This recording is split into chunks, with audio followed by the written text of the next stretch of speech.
जय श्री राम दोस्तों। आज हम जानेंगे श्री राम और हनुमान जी से जुड़े कुछ सवालों के जवाब। हनुमान जी को कौन सा आखिरी कार्य सौंपा था प्रभु श्री राम ने? क्यों रोक नहीं पाए थे हनुमान जी अयोध्या में ही हमेशा के लिए प्रभु श्री राम को? हनुमान जी के होते हुए श्री राम कैसे चले गए अपने परम धाम? वीडियो को लाइक करें, शेयर करें और उत्तराखंड दुनिया यूट्यूब चैनल को सब्सक्राइब करना ना भूलें।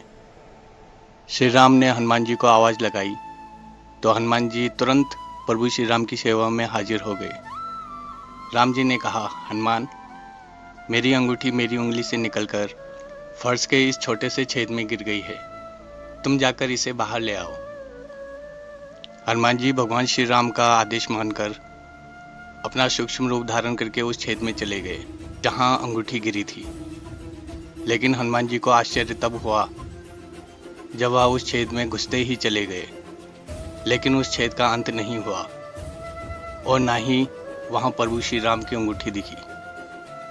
पर राम जी का काम था, इसलिए हनुमान जी को करना जरूरी था। इधर अयोध्या में हनुमान जी की गैर मौजूदगी में काल यानी यम प्रभु श्री राम से मिलने आए। जैसे ही काल राम जी से मिलने आए तो काल ने राम जी की आज्ञा से यह आदेश दे दिया कि कोई भी श्री राम और उनकी वार्ता के बीच राम जी के कक्ष में प्रवेश नहीं करेगा। जो भी उस कक्ष में प्रवेश करेगा उसे मृत्युदंड दे दिया जाएगा। राम की आज्ञा पाकर लक्ष्मण स्वयं द्वारपालों के साथ राम जी के कक्ष के बाहर पहरा देने लगे। उधर हनुमान जी अंगूठी ढूंढते ढूंढते नागलोक जा पहुंचे, जहां उन्हें नागराज वासुकी मिले। वासुकी ने हनुमान जी से नागलोक आने का कारण पूछा तो हनुमान जी ने सारी बात बता दी। फिर वासुकी ने हनुमान जी को एक आभूषणों का ढेर दिखाया और हनुमान जी से कहा, हनुमान जी, आप यहाँ प्रभु श्री राम की अंगूठी ढूंढ लीजिए। हनुमान जी वह ढेर देखकर थोड़ी देर सोचने लगे कि इतनी सारी अंगूठियों और इतने सारे आभूषणों में प्रभु श्री राम की अंगूठी कौन सी होगी। यही सोचते हुए हनुमान जी ने एक अंगूठी उठाई तो उस पर उन्हें भगवान श्री राम की छवि दिख गई और वह खुश हो गई कि यही प्रभु श्री राम की अंगूठी है।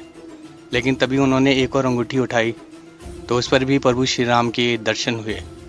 ऐसा बार बार होता देखकर वह नागराज वासुकी से पूछने लगे, यह सब क्या लीला है? फिर वासुकी ने हनुमान जी को समझाया कि हर कण कण में राम जी ही का वास है, हर चीज राम जी की ही है और हर जगह भी राम की ही है।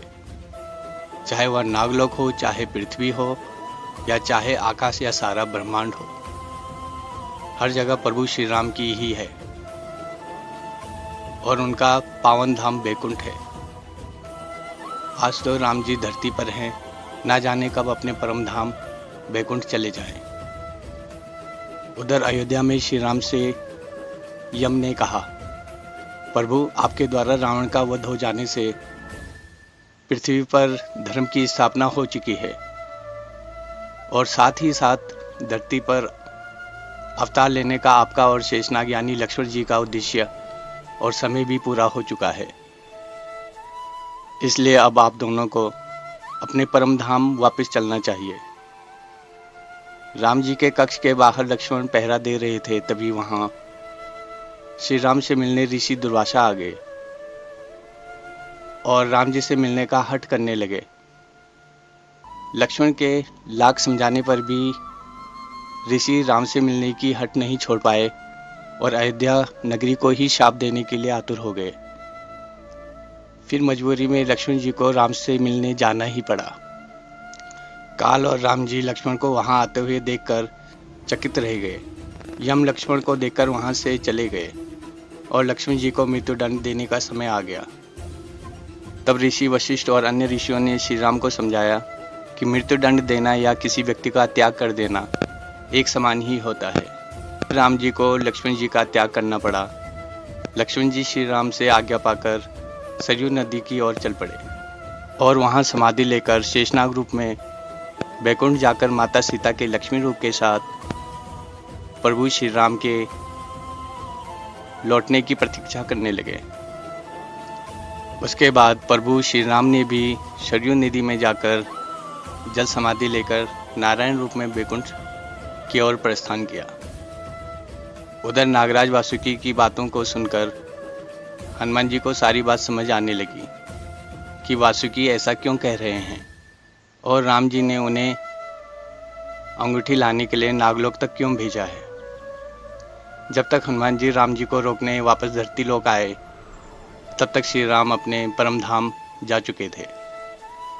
राम जी ने यह सब लीला इसीलिए रची क्योंकि उन्हें पता था कि जब तक हनुमान जी मेरे आसपास रहेंगे तो वह मुझे पृथ्वी से अपने बैकुंठ धाम नहीं जाने देंगे। तो ये थे सारे सवालों के जवाब। वीडियो को लाइक करें, शेयर करें और उत्तराखंड दुनिया यूट्यूब चैनल को सब्सक्राइब करना ना भूलें। धन्यवाद दोस्तों।